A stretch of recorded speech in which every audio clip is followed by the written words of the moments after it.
Bien, écoutez, bonjour à tous.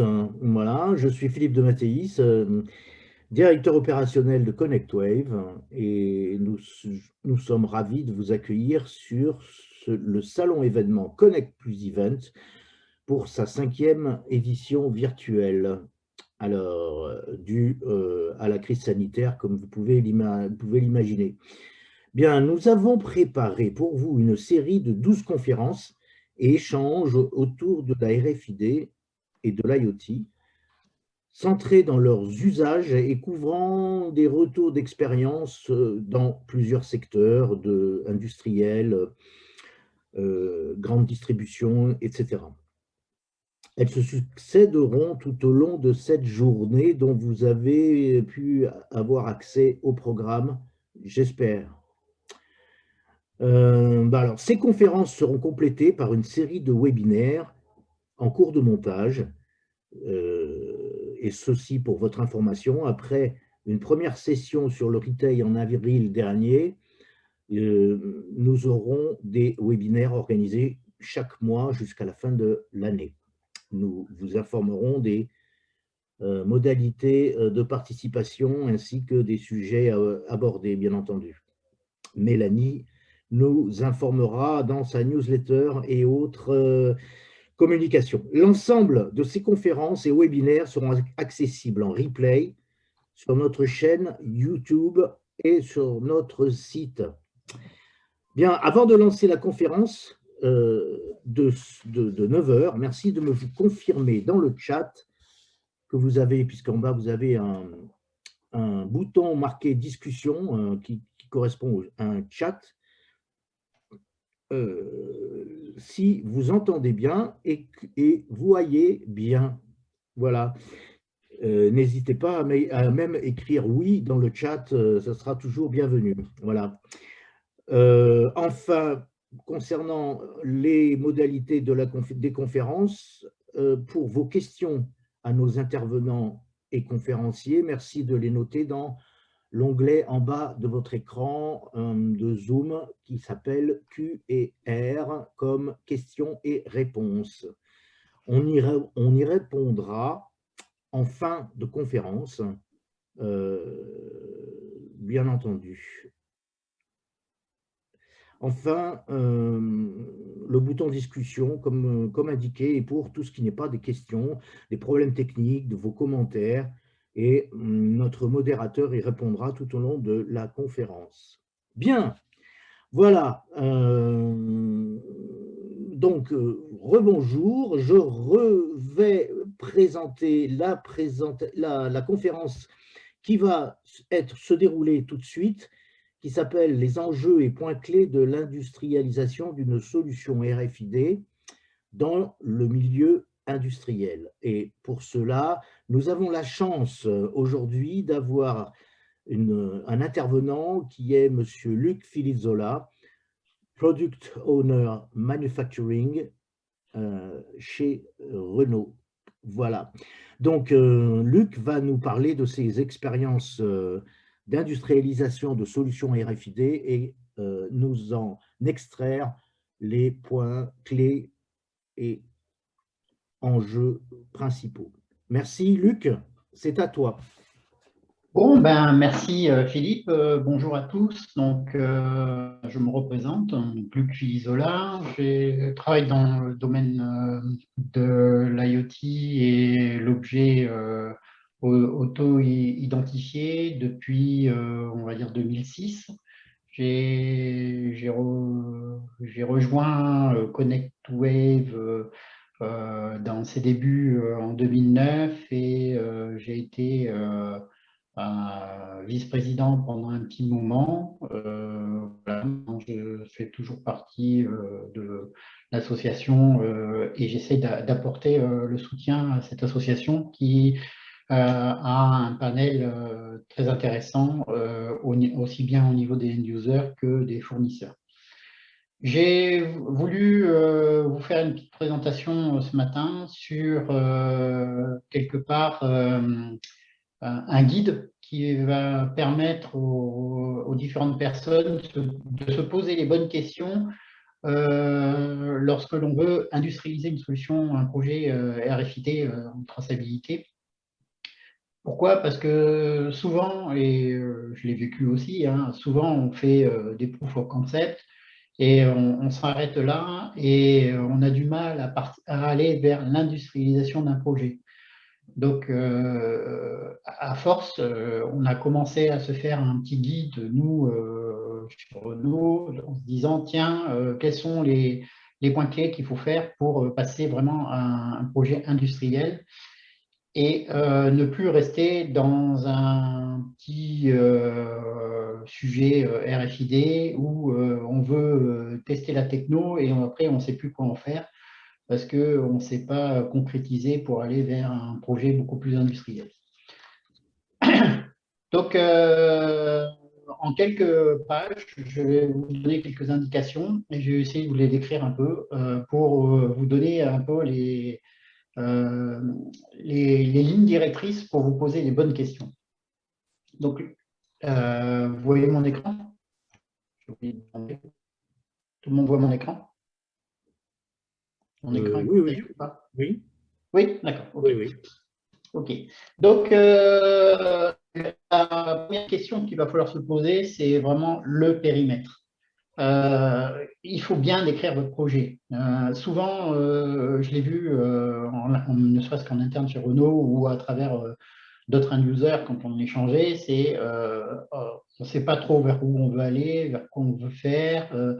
Donc, il faut se poser un certain nombre de questions. Et donc, toutes les questions qui vont se poser, que je vais vous présenter derrière, il va falloir se les poser chaque fois que vous avez un type d'objet différent. Bon, moi, je vais prendre un équivalent chez Renault. Hein. Nous, on a différents objets. On peut suivre peut-être notre véhicule, on peut suivre peut-être nos pièces de fabrication, on peut suivre peut-être nos emballages. C'est des questions qui va falloir se reposer pour chaque type d'objet. Si je prends l'emballage, on a des emballages en plastique, on a des emballages en métal, en polystyrène. On va se reposer la question parce que les types d'emballages ne sont pas forcément les mêmes. Donc, ça, c'est le premier point sur lequel il va falloir vraiment bien être clair, c'est quoi, qu'est-ce que vous voulez faire, pourquoi, quand vous voulez le mettre en œuvre et où vous voulez le mettre en œuvre. Et donc, on va voir un peu dans le détail toutes ces questions. Avec qui aussi? Parce que souvent, les proof of concept, on le fait ça dans un petit coin dans l'atelier, on fait ça dans un petit coin dans un magasin, ou dans un bâtiment, et on n'a pas la vision globale et on est vraiment dans les ornières avec, tiens, on veut montrer que la techno fonctionne, mais on ne peut pas concrétiser parce qu'on ne s'est pas posé les bonnes questions au départ en disant, tiens, on veut partager cette donnée avec quelqu'un d'autre. Donc, si on veut partager cette donnée avec quelqu'un d'autre, ça va imposer d'autres questions derrière. Et aussi, qui porte les gains? Alors moi, c'est une problématique que j'ai systématique chez Renault, c'est que j'ai des usines qui vont me fabriquer un véhicule et j'ai des commerciaux qui vont livrer ce véhicule. J'ai des transporteurs qui vont utiliser qui vont transporter mon véhicule. Donc, j'ai différents intervenants. Et celui qui va installer, par exemple, la puce, ce n'est pas le même que celui qui va l'utiliser. Donc, c'est important aussi de bien identifier qui porte les gains en termes d'utilisateurs. Une question aussi qu'il faut se poser dès le départ, c'est quand vous vous êtes posé la question je veux faire la traçabilité, oui, mais pourquoi, quand, où souvent, moi, je vois arriver des gens en disant ouais, la techno, elle est super, je l'ai vu utiliser à tel endroit, chez tel fournisseur, pour faire tel truc. Ah oui, mais ce que vous voulez faire, c'est pas la même chose. Donc, on peut se poser la question, est-ce que vraiment vous voulez faire du RFID? Est-ce que c'est passif ou actif? On peut se poser la question en fonction des besoins et se dire, tiens, c'est pas la bonne techno. Donc, ne partez pas de la techno, partez du besoin. Ça, c'est important. Quel est le besoin? Et souvent, j'ai vu arriver des gens qui arrivaient avec leurs besoins et leurs solutions. Non, c'est pas bon. Il faut repartir vraiment du besoin et se poser des questions sur le besoin. Et donc, justement, votre besoin, est-ce qu'il est vraiment mûr? Est-ce que vous voulez encore faire un POC pour vérifier certaines choses. C'est moi, souvent, les gens ils disent oui, mais ça a marché là, mais moi je voudrais le refaire là. Ben oui, mais ça y est, la techno, on l'a montré, elle fonctionne. Ça fait quand même des années que la techno existe. Donc il faut se poser une question, c'est peut-être pas la techno, c'est l'environnement qui y a autour. C'est comment on va traiter la data, comment on va l'exploiter, comment on va la partager. Où la data va être transmise, où est-ce qu'elle va être sauvegardée. C'est plutôt ça qui va poser des problèmes dans le déploiement d'une solution industrielle. Ce n'est pas la techno en elle-même. La techno en elle-même, on arrive toujours à trouver des solutions. Après, en fonction de votre besoin, la techno, c'est peut-être pas la techno en elle-même, c'est peut-être une addition de technologies qui font qu'elles vont répondre à votre besoin. D'accord? Et donc, une des questions que vous allez vous poser, c'est quelle est la précision que vous voulez faire? Si c'est faire de la traçabilité ou du tracking d'objets, vous allez utiliser une techno. Si vous voulez de la géolocalisation ou du géofencing, c'est peut-être une autre techno ou une addition de technologie qui va faire que vous allez utiliser la RFID. Vous pouvez utiliser du RFID avec du BLE, avec du GPS, avec une technologie active. Vous pouvez faire un mélange de tout ça qui fait que vous allez arriver à avoir cette solution. Typiquement, nous, chez Renault, pour certains objets, on a mélangé des technologies qui sont à la fois de la lecture manuelle, de la lecture code à barre et de la lecture passive et active. Et l'ensemble fait qu'on arrive à répondre à l'ensemble du périmètre du besoin. Ça va dépendre aussi des gains que vous voulez. À part, si vous avez calculé vos gains, vous pouvez mettre en place la solution qui va avec. Si vous commencez à dire moi je veux mettre cette solution-là, sans avoir calculé vos gains, c'est sûr que ça va pas le faire. Quelques paramètres qui sont dimensionnants quand même sur votre périmètre, c'est où vous voulez faire votre traçabilité. Donc, si on est en France, on a certaines normes à respecter. Si on commence à vouloir aller également transporter l'objet que l'on veut tracer en Amérique du Nord, en Asie ou dans l'ensemble du monde, il faut qu'il réponde à certains autres critères. Donc là, il faut se poser des questions sur les bandes de fréquences, par exemple, ce genre de choses. Les sites. Si vous êtes sur un site ou si vous êtes sur plusieurs sites, plusieurs bâtiments, vous travaillez qu'en interne ou si vous avez de l'externe. Donc, vous avez peut-être mettre en place des solutions qui peuvent être différentes en fonction du besoin. Aussi, ce qu'il faut se poser la question, c'est est-ce que vous avez des passages figés ou des périmètres mouvants? Je vais donner un exemple. Chez Renault, nous, dans nos usines de fabrication, régulièrement, on va dire pratiquement tous les 6 mois, on rechange toute la disposition dans l'usine pour les zones de stockage, les zones de picking, kitting, etc. Donc, on ne peut pas se permettre de mettre en place des portiques partout, puisqu'il faudrait déplacer le portique en permanence. Donc, ce n'est pas une solution qui serait rentable. Et donc, il faut trouver d'autres solutions. Donc, on a mis en place d'autres solutions avec certains partenaires pour répondre à ce besoin. Les zones, est-ce qu'elles sont ouvertes ou fermées? Si vous êtes je prends toujours encore l'exemple de Renault, si vous êtes sur un parc de véhicules, le véhicule, s'il est sur l'extérieur, dans un champ de patates, c'est sûr que vous allez avoir des difficultés pour amener de l'électricité et le Wi-Fi. Donc, l'eau, le gaz, etc., c'est pas la peine d'y penser. Donc, il faut revoir un peu la façon de capter l'objet. Les tailles des zones aussi à couvrir. Si vous avez une petite zone, c'est une chose, mais ça peut poser des problèmes, surtout si vous avez plusieurs petites zones l'une à côté de l'autre. Comment différencier une zone par rapport à une autre zone? Donc, il y a des solutions qui existent, et j'en parlerai après derrière, c'est des solutions qui vont vous permettre de bien cerner la disposition des objets dans cette zone. L'environnement. Si vous avez un environnement métal, béton armé, grillage, etc., attention, nous sommes dans le monde de la radiofréquence.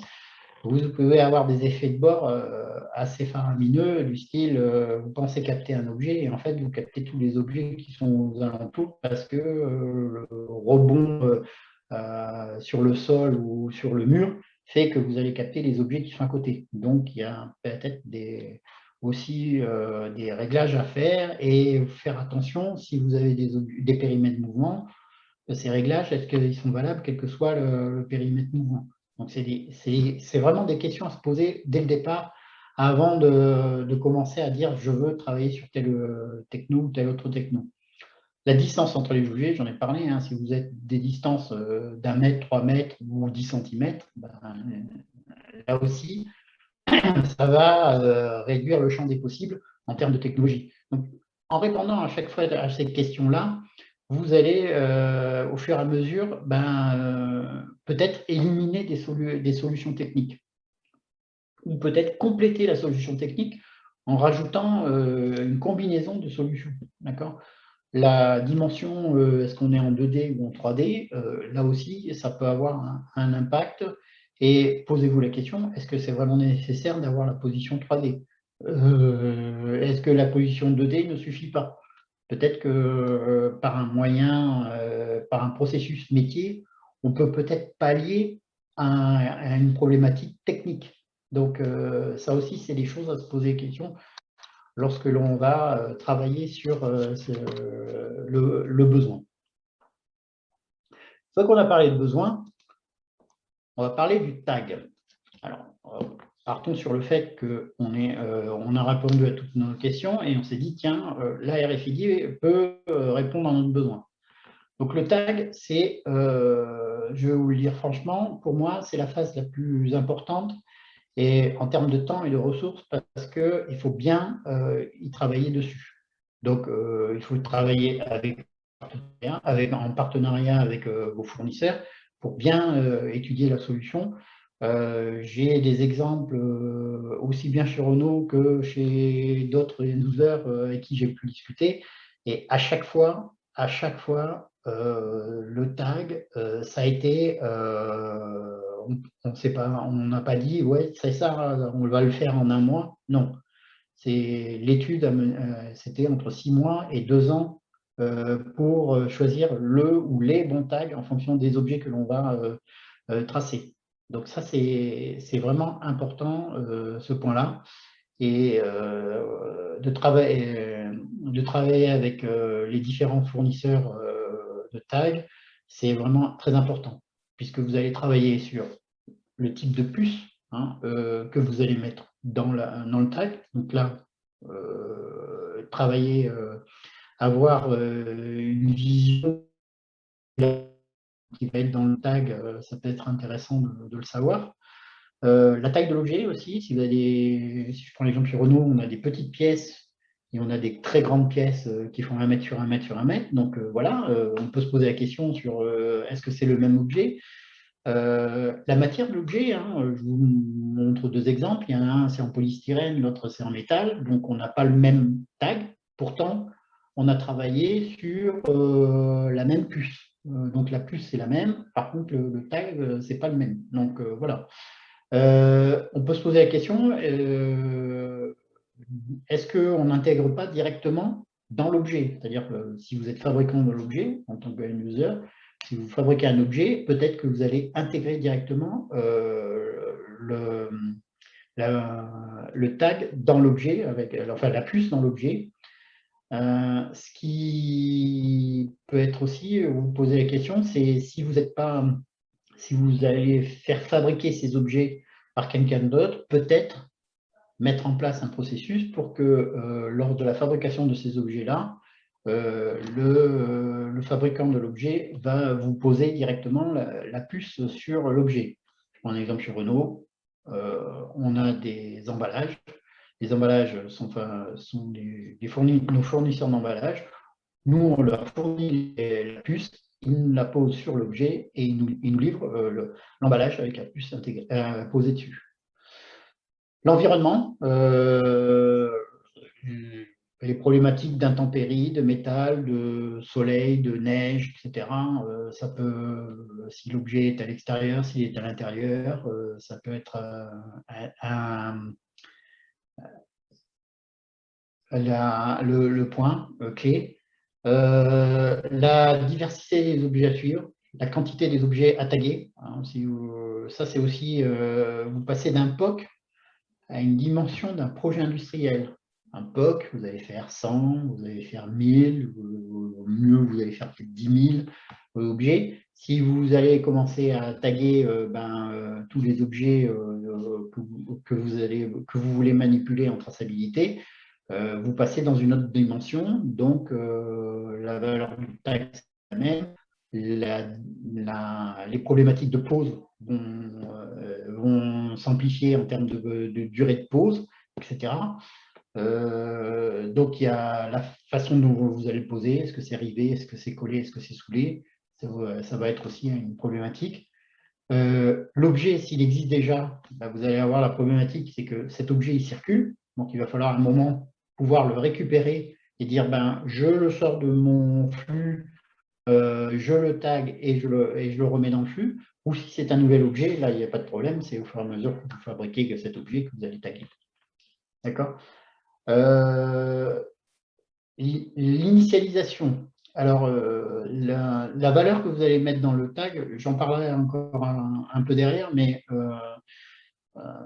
c'est important. C'est très important parce que souvent, et j'en parlerai après encore derrière, c'est que souvent les gens ils disent je vais initialiser avec une valeur et au fur et à mesure du process, je vais rajouter des données à l'intérieur. Ouh là là, attention. L'initialisation, l'écriture d'un tag, c'est quelque chose qui peut vous faire capoter votre projet en termes de rentabilité parce que vous allez mettre en place tellement de choses autour qu'il faut limiter le nombre de points d'écriture dans le tag. Okay. Le packaging, bon ben voilà, si on est sur du métal, on n'a pas la même chose que si on est sur du plastique ou du bois ou du polystyrène. L'aspect extérieur n'est pas le même, ok. Dans l'aspect extérieur aussi, pensez aussi à tout ce qui est mode dégradé. D'accord. Le mode dégradé, c'est de pouvoir lire le tag, même si nous n'avons pas on n'a plus le moyen de le lire en RFID, il faut pouvoir continuer son process métier. Donc, vous voyez dans l'exemple que je vous montre, nous avons la lecture en clair de l'identifiant, il est en 2D à côté, et il y a aussi du RFID, donc on a 3 moyens de lire l'objet, et donc on peut mettre en place un mode dégradé plus facilement. Le cycle de vie de l'objet, hein, est-ce que c'est un objet one-shot? C'est-à-dire vous fabriquez un objet, vous le livrez à quelqu'un et après, une fois que vous l'avez livré, la traçabilité, vous n'en occupez plus, donc il y a peut-être un process de destruction du tag. Il y a si c'est un objet pour un flux où l'objet revient vers vous, combien de temps il va durer. Donc, il y a une durabilité de l'objet et une durabilité de la puce qui va avec aussi. L'objet, s'il est nettoyé, hein, nous, on a des objets qui passent sous des karchers, etc. Donc, il faut qu'ils soient résistants. D'autres users ont des problématiques de résistance au jet. Hein, donc, au choc aussi également. Si c'est un RFID actif, il faut penser au remplacement, à la durée de la vie de la batterie, ce genre de choses. Et un truc auquel on ne pense pas, c'est que si votre objet dure, je ne sais pas, 7 ans, 10 ans, comme certains de nos objets chez Renault, il faut penser que les puces évoluent. Et comme vous allez peut-être avoir une maintenance sur ce tag parce qu'il a été arraché, il a été détruit, etc., vous allez le remplacer par un autre tag. Donc, il faut toujours être à l'écoute, dénoter et vérifier que les puces que l'on vous propose correspondent à minima à ce que vous aviez travaillé au départ. Donc, généralement, ça va dans le bon sens. Mais des fois, on a des surprises parce que on nous met une autre type de puce et du coup, la qualité de lecture n'est plus la même. Oui. Et il y a des problématiques de réglage, soit en plus ou en moins, qui Luc? sont liées à l'évolution de la puce. Oui, Luc? Donc ça, c'est vraiment le point assez important sur le tag, et c'est ce point-là sur lequel il faut vraiment être très attentif. Oui. Luc, pourrais-tu un petit peu accélérer compte tenu du temps qui Oui, nous est oui, imparti? oui, oui. Mais j'ai pas, ça va aller vite fait. Après, derrière, donc l'écriture. Donc moi, j'ai une phrase célèbre que j'aime bien Astérix. Il n'est pas frais mon poisson. Donc en fait, pour moi, un identifiant dans un tag, il est initialisé et puis basta.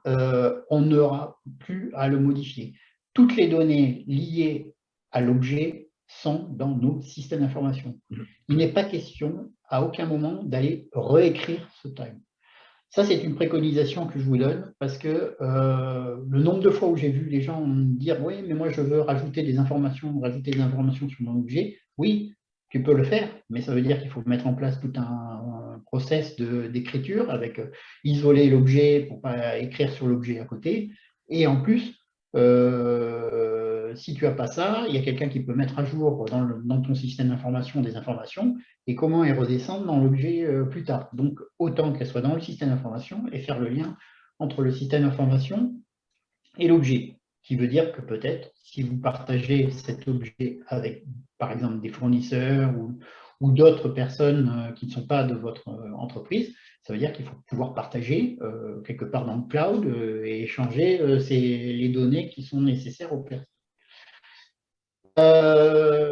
Quelques rigueurs à mettre dans le processus, c'est lecture. D'accord. L'objet, s'il est en mouvement, à quelle vitesse, peut-être qu'il faut à un endroit réduire cette vitesse pour que l'objet puisse être lu correctement, ou mettre en place des points de lecture beaucoup plus rigoureux.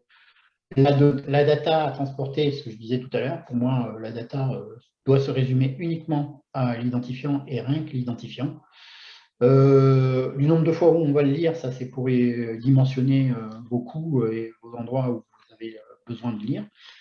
La fiabilité de lecture attendue, ça peut être assez énergivore aussi. Hein. Si vous attendez à 100%, ça veut dire qu'il va falloir mettre en place des points de lecture très très rigoureux. Si vous attendez à un 70%, vous n'avez pas forcément la même chose.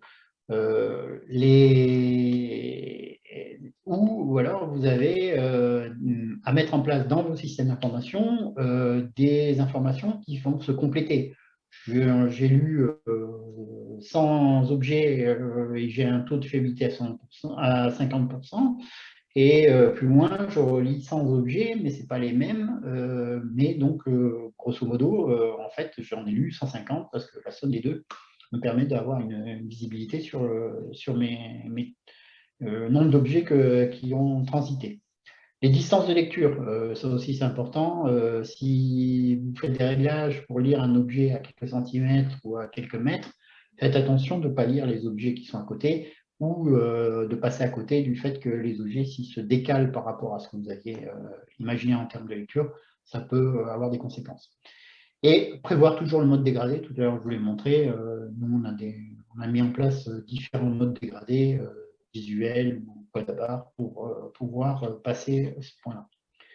Sur les normes et standards à décrire, là, je vous renverrai facilement sur le site de ConnectWave qui vous liste un peu tous ces standards et ces normes. Je vous ai mis quelques points clés. Le point important, c'est si vous voulez partager la donnée, l'identifiant, il faut respecter un certain nombre de normes et que cet identifiant soit compréhensible par tout le monde, hein, parce que lorsqu'on fait un POC, on ne s'amuse pas à travailler là-dessus et on dit tiens, on va noter par exemple les objets de 1 à 1000, mais 1, ça ne veut rien dire pour quelqu'un d'autre, donc ça veut dire qu'il faut mettre en place un identifiant unique qui peut être partagé par tous les acteurs qui vont manipuler cet objet.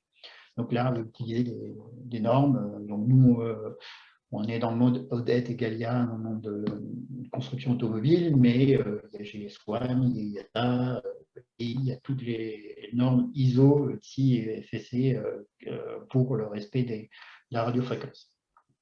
Le process impact assessment est à évaluer, notamment si vous avez des opérateurs qui manipulent les objets à proximité de vos têtes de lecture et de vos antennes. Il faut quand même être respectueux de vos opérateurs. Et donc, ça, les gens n'y pensent pas forcément, mais c'est quand même important. Et au niveau de la sécurité, n'oubliez pas que vous manipulez des objets IoT et à partir de ces objets IoT, on peut avoir des informations sur votre entreprise. Donc, c'est important aussi également de savoir ce qu'il faut faire. Par exemple, l'objet, interdire la réécriture dans l'objet, ça peut être aussi intéressant à y penser. Bien. En termes de préconisation, travaillez sur votre architecture parce que vous avez votre objet en RFID, vous avez vos lecteurs RFID, oui, mais au-dessus, vous avez quoi? Vous avez peut-être un middleware, vous avez peut-être vos systèmes d'information travaillent directement avec le middleware. Ils travaillent peut-être avec d'autres machines qui sont à côté, comme nous, on a des robots, on a des automates, etc. Donc, il faut penser que vous avez peut-être aussi à partager cette donnée avec des fournisseurs, donc il faut mettre ça dans le cloud. Donc, essayez de structurer un peu votre architecture et pas partir bille en tête sur oh ben oui, la donnée elle remonte et on verra ce qu'on en fait après derrière. Non, non, non, c'est vraiment quelque chose à travailler dès le départ sur comment travailler votre architecture. Je donne un exemple très concret. Nous, on a travaillé d'abord sur une plateforme où l'on stocke les données, comment on les stocke, comment on les partage, et après, on a regardé comment aller capter ces données-là. Donc voilà, et on a mis en place des modules et des briques différentes. Être à l'écoute aussi de toutes les normes. Au PCUA, c'est quelque chose qui arrive et qui est de plus en plus structurant. PCUA, c'est une norme qui permet d'avoir un standard d'échange, mais pas que. Et il transporte aussi le référentiel de la donnée. Donc, il transporte la donnée et qu'est-ce que veut dire cette donnée-là. Donc, c'est quelque chose qui peut vous faire plus facilement évoluer le système prédécesseur. Après, moi, j'ai deux règles. Je dis que la data tue la data, mais c'est un crime de perdre la data. Donc, en clair, la data tue la data, parce que quand vous faites du RFID avec des lectures, n'oubliez pas que vous allez lire à la seconde 250 fois le même objet, etc. Et c'est assez structurant si vous n'avez pas mis la bonne architecture qui va bien au-dessus. Par contre, c'est un crime de perdre la data. Toutes les datas que vous avez captées, à un moment ou à un autre, elles vont vous servir. Pour quelque part être terminé un peu sur le sujet, moi, le choix du fournisseur, c'est quand je choisis un fournisseur, c'est le parler vrai. J'ai horreur de présenter mon projet avec mes besoins et que le fournisseur va me dire oui, il n'y a aucun souci, vous aurez 100% à tel endroit, machin chaud, etc. Je préfère que le fournisseur me dise non, à cet endroit-là, je vous garantis que 90%. Par contre, les 10% restants, on peut travailler ensemble et mettre en place quelque chose. Donc, c'est un partenariat, ce n'est pas une relation client-fournisseur. Et pour moi, c'est très, très important ce point-là. Pour avoir travaillé avec plusieurs fournisseurs, chaque fois qu'on a travaillé en partenariat, on a avancé beaucoup plus vite qu'un fournisseur qui arrivait et qui me mettait des portiques avec 10 ou 20 antennes en disant oui, oui, ça va fonctionner, on va capter à 100%, mais pourquoi 20 antennes, pourquoi pas 30 ou 40, voilà, ce genre de choses.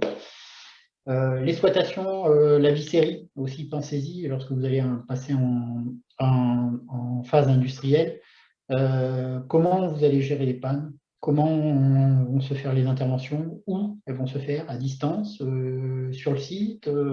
C'est le genre de choses qui peut être très chronophage en termes de ressources et d'argent. Donc, si vous n'avez pas travaillé sur ce sujet-là avant, ça peut être très emmerdant. Excusez-moi du terme. Et en termes d'évolution, il y a toute la problématique de la formation. Qui est-ce qui va maintenir et exploiter le truc? Les compétences. On vous rappelle, la radiofréquence, c'est pas connu forcément chez tout le monde. Chez un petit fournisseur, si vous lui dites, voilà, l'objet, maintenant, il y a un tag, comment tu vas faire pour le lire, etc. Ça va commencer à lui faire peur. Peut-être que en discutant avec lui, vous pouvez lui dire, tiens, il n'y a que ça, compétence à avoir, et on peut travailler dans un premier temps sur, vous faites que la lecture code à barre, et après vous mettez en place la partie RFID lorsque vous êtes prêt, etc. Donc, c'est important au niveau de ces compétences-là. Bien. Voilà, j'ai terminé. Merci Luc. En tous les cas, c'était tout à fait complet et très illustré par tes retours d'expérience. Bon, on a glissé, on a débordé là, je veux dire, mais c'était un peu prévu. J'ai une question là dans le chat auquel tu pourrais peut-être donner une réponse. C'est ce que vous avez mis en place, au moins dans votre périmètre de RFID chez Renault, est-il intégré dans l'ERP global de Renault ou bien est-il sur un système parallèle ou en tous les cas d'expérimentation dans un premier temps? Alors, on a mis en place une plateforme, l'industrie data management, qui va capter toutes les données de traçabilité et de tracking, quel que soit l'objet dans l'entreprise.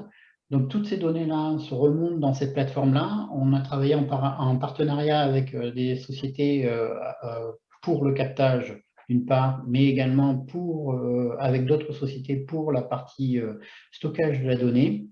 On est dans le cloud et derrière, on a mis en place ce qu'on appelle les API, des points qui permettent à n'importe qui de l'entreprise d'aller chercher cette data-là. En fait, on est passé d'une structure où on était en silo par métier à une structure où toutes les données sont regroupées au même endroit et peuvent être partagées par n'importe qui dans l'entreprise. Donc, il suffit de s'abonner à cette donnée-là et on a l'information. Ce qui permet, typiquement chez Renault, on avait une problématique où on avait nos fabricants de véhicules, nos logisticiens qui manipulaient les pièces, nos logisticiens qui manipulaient les véhicules finis. Aujourd'hui, toutes les données remontent au même endroit et donc à tout moment, maintenant, on sait si on a, par exemple, un problème de qualité, pouvoir le partager très rapidement avec l'ensemble des acteurs et réduire, par exemple, nos campagnes de rappel à quelques véhicules et non plus des centaines de véhicules comme on entend parler à la fois chez nous ou chez nos concurrents. Ok.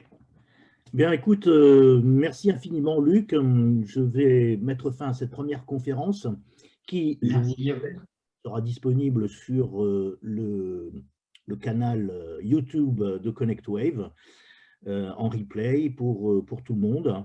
Voilà. Et encore merci, Luc, pour le temps que tu nous as consacré avec ces retours d'expérience tout à fait pertinents. Voilà. S'il y avait d'autres questions, je te les transmettrai et on pourra y répondre par ailleurs. Ce fut un plaisir de partager ces informations. Écoute, merci. J'espère et je pense que tout le monde en est aussi ravi. N'hésitez pas à donner votre sentiment sur le chat et on essaiera de récupérer toutes ces informations. À très bientôt et dans 5 minutes, la deuxième conférence va démarrer. Merci Luc. Merci, au revoir. Au revoir.